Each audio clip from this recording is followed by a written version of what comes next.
During the following demonstration scenarios, we are going to focus on the accounting and analytic functionality built into SAP Business One 9.1.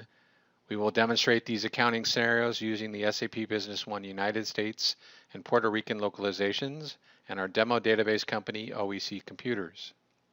Like most small businesses, OEC's landscape is constantly evolving as their products and markets change.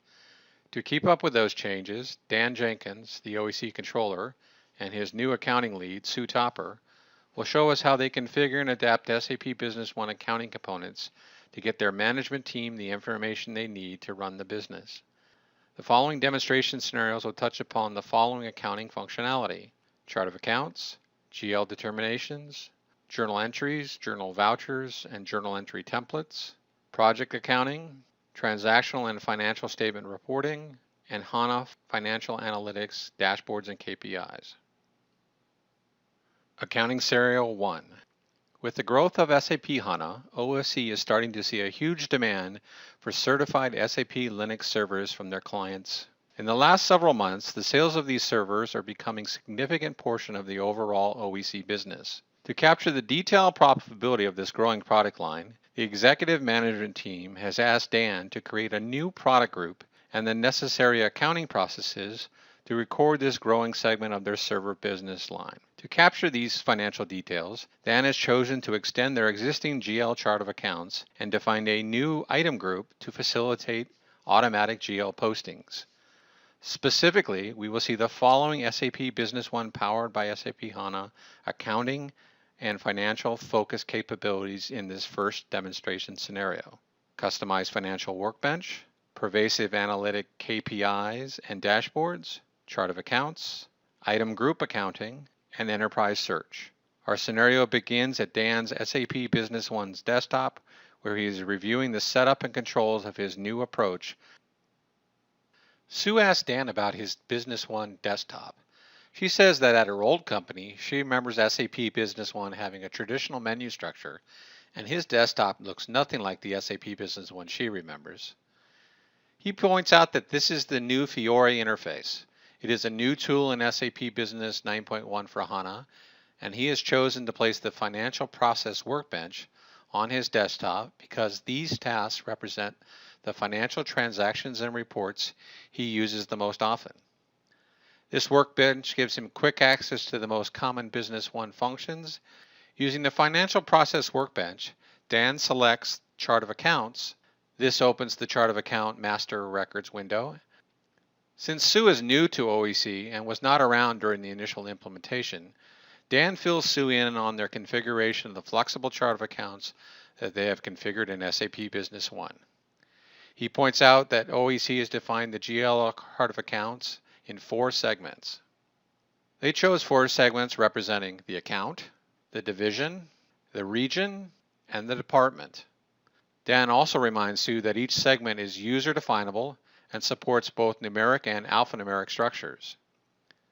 He selects the Cash at Bank checking account to remind her of some of the other options they have on each account record setting. They can define one or multiple currencies for an account. Accounts can be marked as confidential. This prevents unauthorized users from using them or viewing this account transaction or balance at any point. Anyway, enough about the flexible and boring details of the chart of account. What he wants to show Sue now is how he's defined the new GL accounts that he set up for the HANA server product line. He selects the revenue drawer, and then the new sales revenue HANA server account. This is the account that will be used to capture the revenue associated with the sales of any new HANA server. To capture the cost side of the equation, he goes to the cost of sales drawer. And in this drawer, he selects the new cost of goods sold HANA server, or account 515. To create the automatic linkage of these new accounts to the HANA servers in inventory and assure that each time they are sold, the right GL accounts are used, Dan has created a new item group. He opens the main menu and the new lookup feature and enters the term item group. He selects this from the menu. And on the Accounting tab, he shows Sue how he's defined the new Sales Revenue HANA Revenue account, 415. He also shows her the new Cost of Goods Sold account. There is one last linkage that is important to make all this work smoothly. The item record for each one of these servers needs to be linked to this new item group. Dan uses the Enterprise Search feature of SAP Business One on HANA to quickly bring up the item master records for all the HANA servers. He selects the Enterprise Search magnifying glass and enters the text HANA server and hits the magnifying glass icon. The search results quickly returns all instances of the text HANA server found in the company database.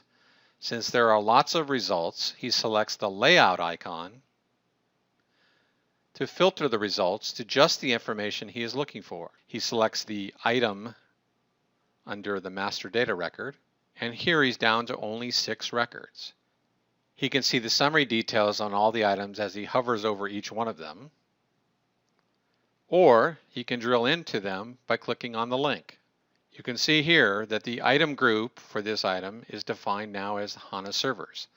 This creates the final linkage between the item group, and the correct revenue and cost of goods sold account. From now on, each time the sales team uses the HANA server in a sales document, the right GL accounts will be posted with no intervention by the accounting team. To quickly show Sue how this will all work in action, he opens a test AR invoice. From the rows, he selects one of the HANA servers. As the row fills in, he shows Sue how the new revenue and cost of goods sold accounts automatically populate into the row detail. Here's the 415 revenue account and the 515 cost of goods sold account. Dan doesn't want to save this invoice, so he cancels it. Before Sue goes, Dan wants to show Sue all of the new pervasive analytic features. Dan gives Sue a quick review of the KPIs, or key performance indicators, he has created and included on his desktop. KPIs, or key performance indicators, are singular currency amounts, percentages, or counts of transactions that are taking place in the OEC SAP Business One database. They can display GL balances, summary document amounts, and quantities of any transaction in SAP Business One. Dan's initial 2 KPIs are receivables overdue and monthly net sales revenue. Even though these 2 KPIs seem relatively simple, they're very powerful. This one gives Dan the total receivables overdue at any one point in time. And the second one, monthly net sales revenue, gives a point-in-time view of monthly net sales. Dan has also started using the pervasive dashboard design tool. Like KPIs, Dan can define his own dashboards using a simple drag-and-drop interface. In his first attempt, he created the following pervasive dashboard: aging of receivables overdue. This dashboard that Dan has created shows the aging of overdue receivables in 10-day increments. If he hovers over each bar, in this case 10 days, he can see that $525,000 is overdue 20 days, 30 days, and so forth. Accounting Scenario 2, Journal Vouchers and Journal Entries. To give a complete profitability picture of this new HANA Server product line for the entire year, Dan has asked Sue to reclassify the revenue and cost of goods sold amounts that have already been posted from the previous GL accounts to the new GL accounts. Sue will need to determine the total revenue and cost of goods sold amounts already booked from January to July and create journal entries to rebook only the amounts attributed to these HANA servers. Since Sue is very experienced with SAP Business One, she is going to create one journal voucher that will contain all the individual journal entries she will post. In the following scenario, Sue will use the following features of SAP Business One accounting module: the sales analysis report to get annual revenue and profitability information for each HANA server, the Excel export feature to calculate the cost of goods sold amount by item, journal vouchers to move the balances to the new accounts as of 7/31, journal templates to facilitate the fast and error-free posting of those journal entries, and posting periods or fiscal calendar. Like before, our scenario begins at Sue's SAP Business One desktop. Because of Sue's prior experience with SAP Business One, Sue knows that she can use the sales analysis report by items to get the revenue and gross profit amounts for each of these HANA servers during any period of time. With this information, she can build the summary journal entries that Dan has asked her to post as of 7/31. Sue selects the sales analysis report from the SAP Business One Sales AR menu.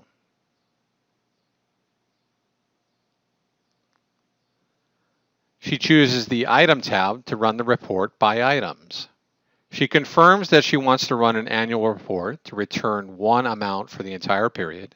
She confirms the posting date from 1/1 to 7/31, and she also confirms that the group is HANA servers. She hits OK to run the report and bring the report to her screen. The sales analysis by item report shows her the quantity, sales amount, and gross profit for each of the 6 HANA servers that OEC has sold. Sue knows that she also needs the cost of goods sold, or COGS, totals for each item, which is not on the report, but she knows a subtraction of the report sales amount and from the gross profit amount will calculate this amount for each item. Using the built-in Microsoft Excel integration with SAP Business One, she uses the toolbar, MS Excel, to export all the items in the report to Microsoft Excel. The Excel sheet launches with the report amounts and labels already loaded. In Excel, she knows she needs to add a new column to calculate the cost of goods sold. Now she has the information she needs to rebook both the revenue amount, which is the sales amount, as well as the cost of goods sold amount. For now, she's going to keep this Excel window open and go back to Business One. She can close this report.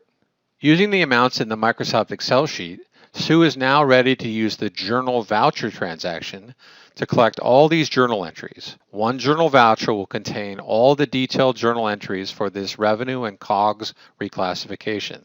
She goes to the Financial menu and selects Journal Vouchers. Now Sue has already started this process and already created a journal voucher. She double-clicks on journal voucher number 1, and she can see within that journal voucher, there are a total of 5 journal entries. If she clicks on any one of the 5 journal entries, it will show her the detailed journal entry within that journal voucher. In this example, this one journal entry is the reclassification of both the revenue and the cost of goods sold for the S18,000 item, which is one of the HANA servers. She clicks OK to get back to the total journal voucher. At this point, Sue wants to add the 6th and final journal entry to this journal voucher. This will be the journal entry for the Fujitsu reclassification of cost of goods sold and revenue. To do so, she clicks the button Add Entry to Existing Voucher. She wants to post this to July 31st of 2014, so she enters that into the posting date. She does the same for the due date. In the remarks field, she wants to make a remark so that she can later find this journal entry. Now, as we can see, Sue is posting this back to July 31st of this year. Those happen to be closed periods, but Sue, being one of the lead accountants, has the authorization or security to post to a closed period. Sue wants to show us a little bit more about the fiscal period definitions. She goes up to the main menu and types in period. This brings up, she scrolls down to the bottom, and we can see this is the fiscal calendar, or the periods, from period 1 through period 12 for the year 2014. And if we take a closer look, we can see that both July and August of 2014 are what's called a closing period. This only allows certain people with the right authorizations to book entries. She closes the posting period window with the cancel button. As she returns to the journal voucher entry screen, Sue is also going to use a posting template she has created to simplify the data entry of these entries. A posting template allows her to predefine the set of accounts or amounts to pre-fill into a journal entry. She picks the template type percentage, then clicks on the ellipse button, choose from list to select the HANA Serve posting template that she's created. As we can see here, this fills in the 4 accounts into the details of the journal entry. These are the 4 accounts that she needs to rebook the revenue and cost of goods sold from the old accounts to the new accounts as of 7/31. With the accounts now filled in, all she needs is the amount. This is where the Excel sheet comes into play. She goes back to the Excel sheet, and since she's only booking this last and final entry for the Fujitsu TX300 server, what she needs to do is copy the sales amount and the cost of goods sold amount over to the journal entry. She selects the sales amount, she goes back to Business One, and she pastes that amount in the old revenue account.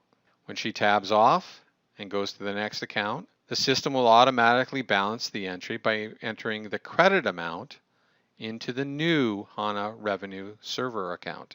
She goes back to the spreadsheet to get the cost of goods sold total amount, comes back to Business One, and pastes that in the credit amount of the old cost of goods sold account.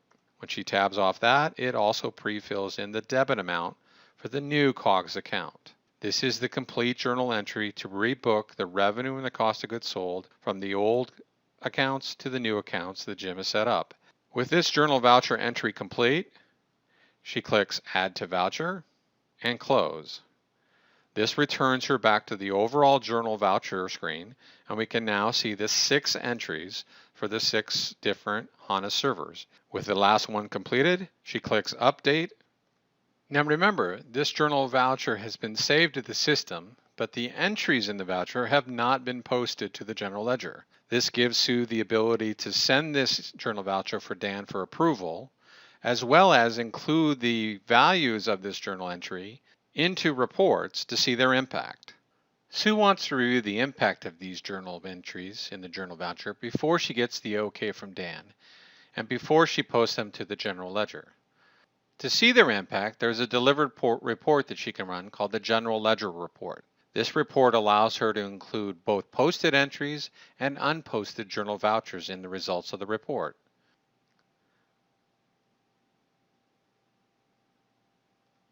This General Ledger Report can be used many different ways.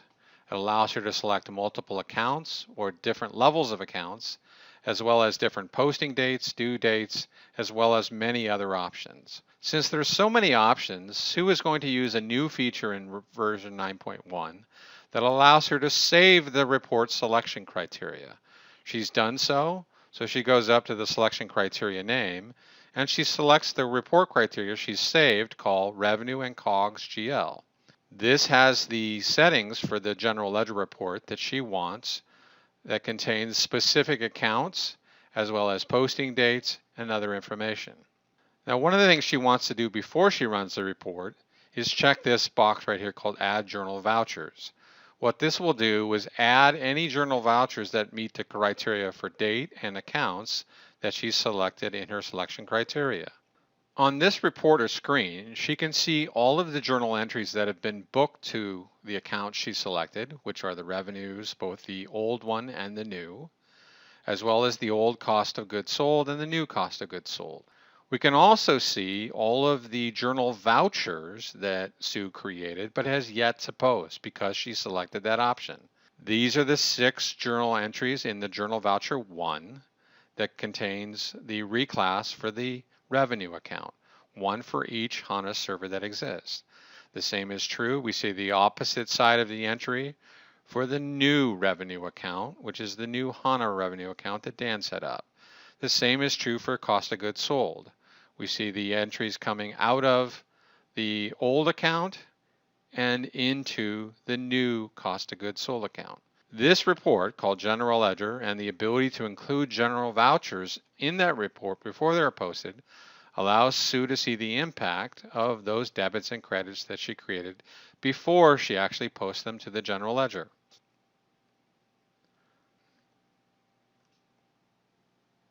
Accounting Scenario 3, Project Accounting. Dan was asked by the sales manager, Kevin Lawless, if there's any way he could do some financial analysis for a project that he is working on for the CEO. They would like to test a new market in Mexico just for a few months. They would like to track all revenue and expenses for this project for just 1 month as a trial. Dan suggests that they use the SAP Business One project feature. He has set up a new project called Mexico, and he wants to sit down with Kevin and the CEO to walk through his proposal for how this project will capture the detail they need. In a meeting, Dan is ready to show Kevin the following SAP Business One functionality: project setup, project controls, recording AR and AP transactions against the project P&L reporting, user interface customization. Like before, our scenario begins at Dan's SAP Business One for HANA desktop. As we said, Dan has decided to use the project capabilities of SAP Business One to track the Mexico sales initiative. This option will be simpler and still give them the reporting they need. Dan would like to show Kevin the project setup. Here you can see the setup projects menu. From this screen, he shows Kevin the way they've set up this Mexico project. It's very simple. It's got a code, Mexico, with a short description, as well as a start and end date.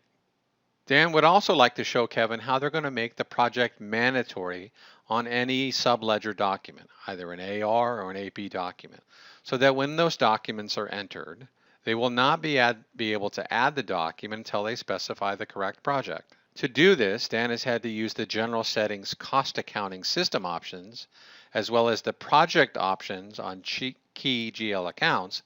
To show Kevin how this is done, goes to Administration, System Initialization, General Settings, and then goes to the Cost Accounting tab. In this scenario, Dan has made the project code mandatory, and all postings will be blocked if a project code is not specified. For the requirement on the GL account level, Dan has set up a control on the general ledger accounts. In the chart of accounts, for example, on accounts receivable, he has set the option set to project. He's checked this box, but has not supplied a project. This will require, anytime this account is used, a project is specified. Dan wants to show Kevin a sales and a purchasing example. He will show Kevin how the project is assigned to each row for the right tracking later on in the financial reporting. It will also show him what happens when they don't specify a project on the document row. He starts by showing them an AR invoice to one of their customers, Delbert.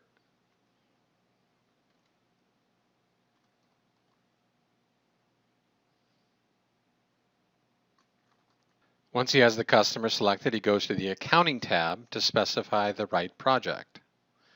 This project will be applied to all lines on this document. He selects Mexico and goes back to the Contents tab. From here, he can enter multiple items. And in this case, this is just for example, it doesn't really matter what items he selects, but he chooses 3 items and returns back.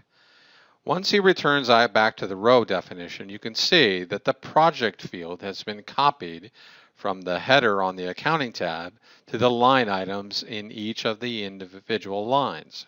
Now that he has these 3 lines, he's going to add the invoice. He's going to scroll back to that document so you can see the journal entries that were posted. He selects the Accounting tab and the golden arrow to the journal remarks. On this, the journal entry for this document, he can see that the Mexico project has been associated with all journal entries that are applicable to this invoice. He now wants to show Kevin what will happen on an AP invoice, for example, when they're submitting their expenses. He selects AP invoice, enter a date, enter a description for and we're going to say travel airfare. Go to the GL account and pick account for airfare. Now this time when we look at the project field, we'll see there's nothing in the project field. And that's because when we're entering this AP invoice, we forgot to go to the Accounting tab and actually enter the BP project first. Because we had no project at the header level, there was no project copied down to the row level. But because the controls Kevin has set up, this will not be a problem. If we were to enter an amount, let's say for $1,000 worth of airfare, tab off, and click Add, what we see is we get an error that says the GL account requires a project. So this is the second control that Kevin has put in place at the general ledger account level.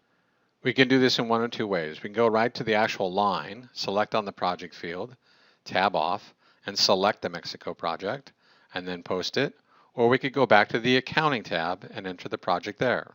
Now when we add this document, it should post fine because this line and every accounting entry with it has a project code attached to it. When Kevin sees this scenario, he's concerned that the project code is hidden on the Accounting tab. He asks Dan if they can move it to the Main tab so that it might not be overlooked. Dan explains that there is a new feature of 9.1. They now have the ability to move and hide standard and user-defined fields from any tab on any screen to another tab on that same screen. Dan will show Kevin how this is done. He selects the Edit Form UI option from the Tools menu. Now that Dan is in edit mode, he can move any field or hide any field. Since we want to move the BP project field, we go to the Accounting tab, select BP Project. We can now select the BP Project tab and move it up to the main tab of the window that Kevin requested. We click Escape, and it asks us if we want to save this new form. We say yes. If we go back and open up the AP invoice screen, we can now see that the BP project field is on the main tab. This way, when they enter a vendor, like we did before, Kevin Lawless, we can go right to this field, select the project code, in this case Mexico, enter a date, and now go down to our description, select account, airfare as an example, and we can see that the project code is automatically filled in on the line. Kevin is very happy with this capability. One last thing before Kevin has to leave. Dan wants to show him one of the many financial reports they can run by project. Using the standard profit and loss report with the project selection criteria, they can get a project-specific P&L. Dan closes the AP invoice, and from the Financial Projects Workbench, Dan can run this report from the Financial Reports link. This brings up the profit and loss statement selection criteria. Now this is the standard P&L report, but it has many options. And one of the things that Dan wants to show Kevin is if you click on the expanded option, you can actually run this report with selection criteria for a specific project. In this case, the Mexico project. And now when we click OK to run the report, all we will get in this P&L report is those entries that are specific to the Mexico project. To print a boardroom quality version of this report, Dan selects the Print Preview toolbar. This will print the crystal report layout that sits behind this report. In addition to this P&L by project, there are also other project reports that we can run. Go to Financials, Financial Reports, Accounting, and run the Transaction Report by Project report. Once again, on this selection criteria, we have the ability to select the project. When I click OK, I now get a summary of all of the postings that have hit the Mexico project. To see the detail, I click the Expand button, and I can now see all of the entries that have been booked against the Mexican project, with the ability to drill into the individual journal entries. In this example, I'll drill into this accounts receivable posting. Then from there, I can go to the actual invoice that posted this entry. This project report, like many reports in SAP Business One, allows you the ability to go from a report to detailed entries all the way back to the source document. During the previous demonstration scenarios, we saw how SAP Business One 9.1, powered by SAP HANA, delivered powerful accounting controls, reporting, and analytic capabilities to facilitate the changing business environment at OEC computers. We watched as Dan and Sue used SAP Business One powered by SAP HANA to address the following accounting and control issues in support of the OEC business model: chart of accounts, GL determinations, pervasive analytics, journal entries, journal vouchers and templates, project accounting, as well as transactional and financial statement reporting. Contact your local SAP Business One partner to discuss all the SAP Business One accounting, analytic, and reporting features we did not have time to review in this video.